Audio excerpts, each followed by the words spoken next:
और 22 को बिहार में भी, पूरे बिहार में हम लोग प्रतिवाद करेंगे, सामूहिक रूप से पटना में भी प्रतिवाद करेंगे। इनकम टैक्स गोलंबर से निकल के हम लोग जिला समाहरणालय तक जाएंगे और हिंदी भवन तक जाएंगे और वहाँ एक डेलीगेशन हम लोग को जा करके डीएम का कार्यक्रम है और जनता का प्रतिनिधित्व पूरे देश के पैमाने पर इंडिया के लोग कर रहे हैं।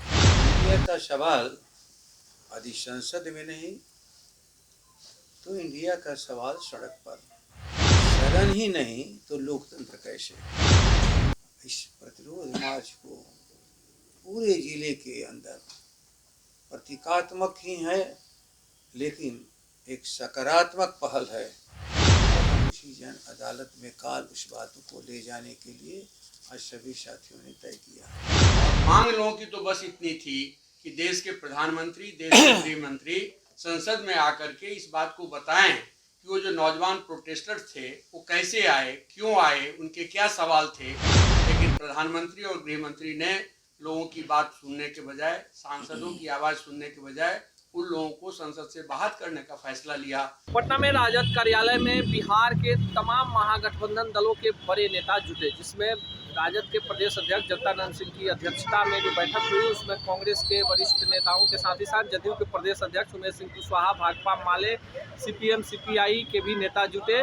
और जो बैठक चल रही थी उसमें यह निर्णय लिया गया कि 22 दिसंबर को बिहार के सभी जिला मुख्यालयों में ये तमाम महागठबंधन के दल 147 सांसदों के निलंबन के खिलाफ सड़कों पर प्रतिरोध मार्च निकालेंगे। क्या कुछ कहा इस अवसर पर विपक्षी गठबंधन के नेताओं ने, पूरे बयान को भी सुनाते हैं। क्या है आपको सभी साथियों ने बता दिया।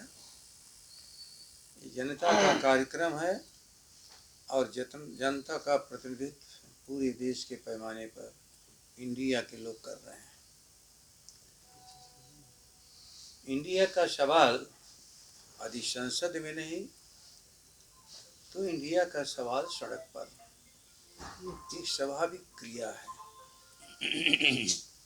संसद में जवाब देने से बच रहे हैं, अब वो सवाल सड़क पर खड़ा हो रहा है। जनता का सवाल है, ये केवल कुछ लोगों के सवाल नहीं है।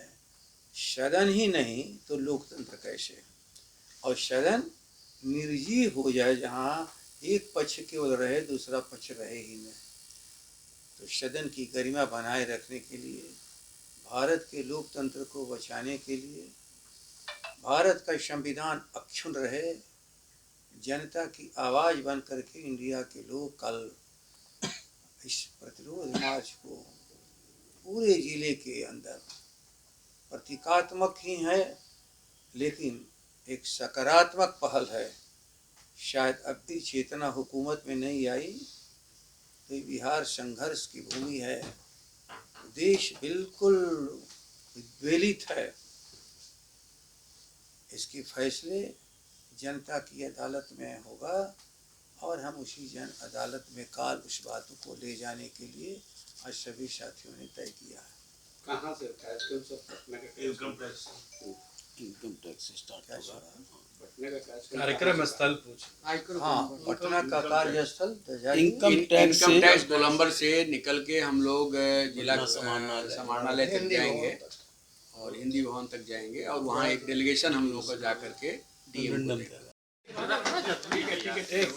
जगदा बाबू की अध्यक्षता में इंडिया गठबंधन दलों के नेताओं की बैठक हुई है और अभी जदयू के राज्य अध्यक्ष कुशवाहा जी ने विस्तार से आपके बीच में अपनी बात को रखा है।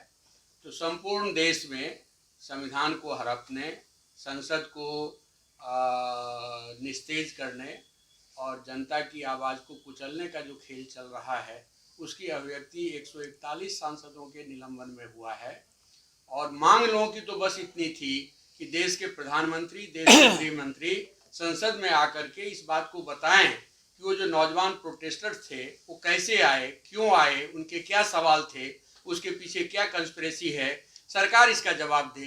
लेकिन प्रधानमंत्री और गृह मंत्री ने लोगों की बात सुनने के बजाय, सांसदों की आवाज़ सुनने के बजाय उन लोगों को संसद से बाहर करने का फैसला लिया। ये बहुत ही दुर्भाग्यपूर्ण है। भारत के संसदीय इतिहास में शायद ऐसी घटना कभी नहीं घटी है और इसलिए वहाँ से इंडिया गठबंधन दलों की बैठक से निर्णय हुआ कि संपूर्ण देश में प्रतिवाद होगा और 22 को बिहार में भी, पूरे बिहार में हम लोग प्रतिवाद करेंगे, सामूहिक रूप से पटना में भी प्रतिवाद होगा। सर, पटना में जो प्रदर्शन होगा उसका स्वरूप क्या कुछ यहाँ पे बता दीजिए। तो आपने सुना कि 22 दिसंबर को तमाम विपक्षी दल, जो बिहार में सत्तारूढ़ दल है जिसमें कांग्रेस, राजद, जदयू, सीपीएम, सीपीआई, माले शामिल है, तमाम दलों के कार्यकर्ता 22 दिसंबर को पूरे बिहार के जिला मुख्यालयों में प्रदर्शन करेंगे और केंद्र सरकार की तानाशाही रवैये के खिलाफ आम जनता को जागरूक भी करेंगे। इसी तरह की तमाम खबरों के लिए देखते रहिए बिहार टॉक। ऐसे ही खबरों के लिए जुड़े रहिए बिहार टॉक से। यूट्यूब पर लाइक और सब्सक्राइब करें, बेल आइकन जरूर दबाएं। फेसबुक, ट्विटर और इंस्टा पर फॉलो करें। धन्यवाद।